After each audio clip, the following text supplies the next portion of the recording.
हरिये लो सुधी बुद्धि हम गेलो बिसराए, सुधी बुद्धि हम गेलो बिसराए। अहि संग प्रेम कहानी में कहनई रोग धरा देलो ए सोना हमरा जवानी में, कहनई रोग धरा देलो ए सोना हमरा जवानी में।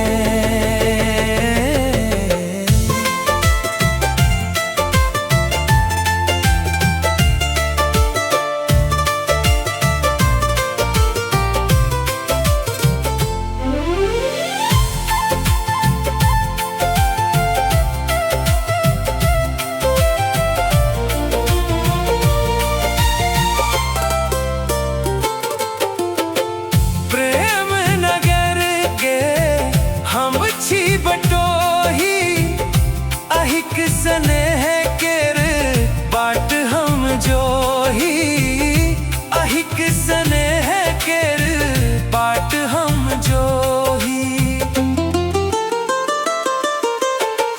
प्रेम नगर के हम छी बटोही अहिक स्नेह केर बाट हम जोही, अहिक स्नेह केर बाट हम जोही।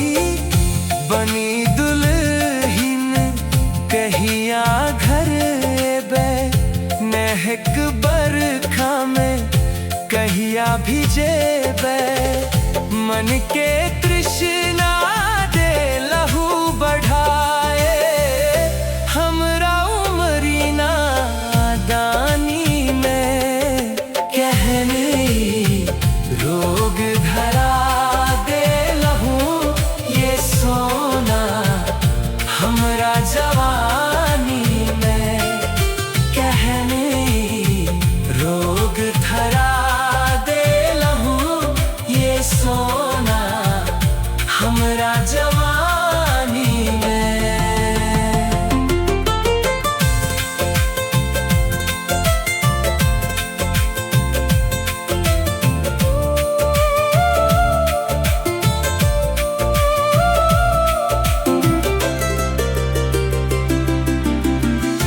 मनक जोरिया अहाँ बन गेलो हमर जिंदगी के हरियेलो, सुधी बुद्धि हम गेलो बिसराए, सुधी बुद्धि हम गेलो बिसराए।